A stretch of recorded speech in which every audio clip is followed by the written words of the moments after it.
Hi, this is August. I'm here at Clive Coffee in Portland, Oregon, and today we are talking about dialing in your espresso based on taste. This is a continuation on our previous video about pulling a great shot of espresso and following a set recipe, but we're going to talk about what a perfect shot of espresso actually tastes like, the individual variables that will get you there and when to adjust each one, how to taste the difference between a sour shot of espresso and a bitter shot of espresso, and some general tips and tricks. Let's get started. When you first start tasting straight shots of espresso, it's probably going to be a little overwhelming to your palate. But if you have a good starting recipe, it shouldn't make you want to immediately spit it out. If your shot is tasting bitter or sour, we're going to cover how to fix that later in this video. The final result should be balanced and delicious, hopefully a little bit sweet and complex. To review the basics of an espresso recipe, we have three main variables: dose, yield, and time. We'll be focusing mostly on yield and time in this video, but as a quick refresher, your dose is how much ground coffee is going into your portafilter, and that's going to be set mostly just based on the size of the basket. Yield is how much liquid espresso is coming out, and time is how long it took to get your final shot. The first stage to constructing our espresso recipe is going to be determining how strong we want our shot, or what our brew ratio should be. We recommend starting at a 1-to-2 brew ratio, but really anywhere from a 1-to-1 all the way up to a 1-to-3 ratio is typical for espresso. Really what that's going to do is change how concentrated our shot is, how strong the flavors are. So you can decide if you're looking for a thicker, more intense shot, you might want something closer to a 1-to-1 ratio, or if you want something a little more mild and easy to drink, up to a 1-to-3 ratio is a good place to start. Your brew ratio is mostly determined by personal preference and the coffee that you're using, but if your espresso is tasting too strong and overwhelming, don't be afraid to try a slightly higher yield or a larger brew ratio. The key here is really to try your espresso at a few different recipes to determine which one you like the best. Once we've found our perfect strength or brew ratio for a shot of espresso, we'll move into adjusting our shot time. As our brew time gets longer and longer, we start pulling more and more flavor from the espresso. This is called extraction. The goal here is to brew our shot of espresso so that we're getting all the best flavors out of the coffee without over extracting, which can lead to a bitter, astringent shot of espresso.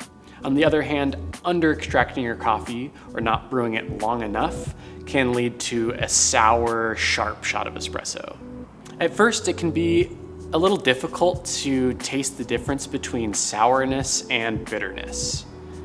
The best way I've found is to think about bitterness or over extraction as coming in the end of the shot, the aftertaste, and it will be astringent and kind of dry your mouth out a little bit, make you want to take a sip of water. Sourness or under extraction will be the first thing that you taste up front. It's a little more intense, make your mouth pucker up a little bit, make your face change. Again, we're looking for a great balance between bitterness and sourness. My recommended approach to finding a perfect extraction is going to be to actually start with a shot that is likely a little under extracted, maybe around a 25-second shot. We'll start to grind finer and finer a little bit at a time and taste our espresso as we go. As we grind finer and finer, we'll start to move away from that sour, sharp, under extracted espresso, and hopefully it'll begin tasting better and better. However, we will reach a point after a few adjustments where that bitterness, that astringency will start to creep in as we begin over extracting our espresso. This is actually exactly what we want. We want to find that point of over extraction so we know when we've started to pull too much from the coffee. All we need to do is bump that grind adjustment dial back a little bit coarser until that bitterness goes away and we found a great balance between the under extracted sour shots and the over extracted bitter shots. Remember to keep your yield constant that entire time, or the brew ratio, so that all we're affecting is how extracted our espresso is. This way we found the optimum balance of strength to extraction, and you can be sure that you found the sweet spot for your espresso.